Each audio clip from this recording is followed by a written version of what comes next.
Nowadays, police have,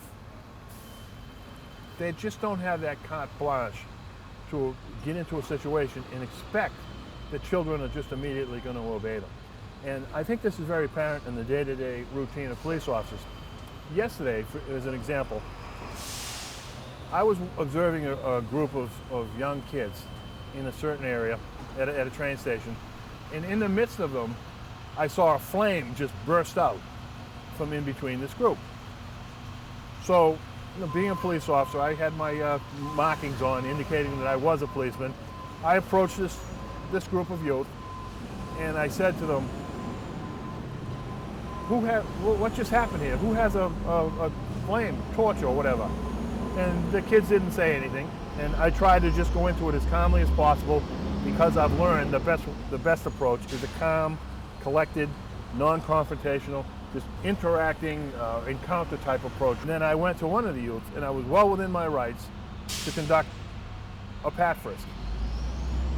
And I was in the midst of, I'd say, 10 or 12 kids.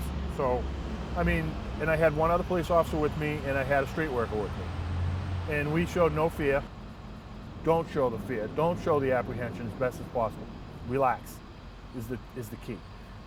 So I conducted a pat frisk, and I found a cigarette lighter. And what I learned was they take the top of the cigarette lighter apart, and when they ignite it, it throws a big flame. So I saw it was a cigarette lighter. I put it in the youth's pocket, and I says, shouldn't do that. It causes a problem. So I walked away, and one of the youths yelled out, hey, you're not supposed to search us. 10 years ago, that would have been a problem. That right there is the problem. That really, this little issue that I'm delving into right now explains the problem. 10 years ago, he would have been up against a wall, and he would have been called a punk, and who the F do you think you are to talk to a police, literally, who the F do you think you are to talk to a police officer like that? I'm well within my rights. But now, we very calmly say, son, that's a good question. And we take the time to explain to him.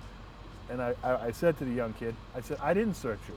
I did what we call a pat frisk. As you notice, my hands never went in your pocket. And he was quick to agree to it.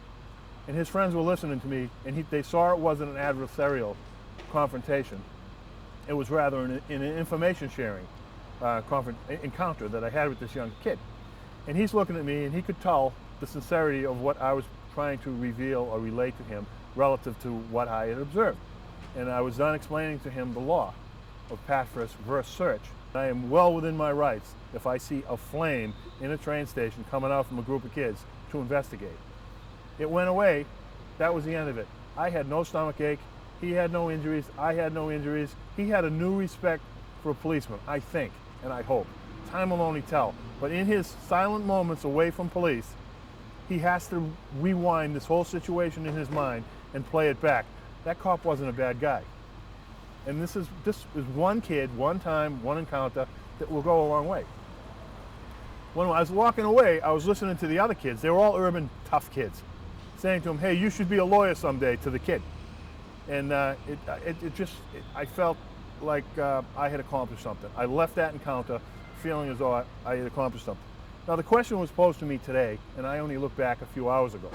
This happens all the time.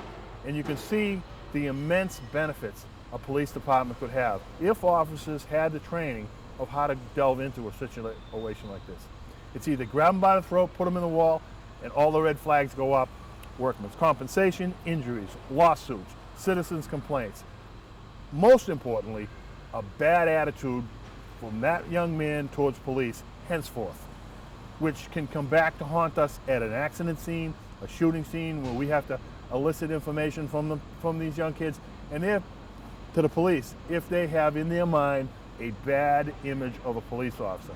This is why it's so critical to police to have this understanding, to grasp this concept of getting rid of the us against them. We're in this together.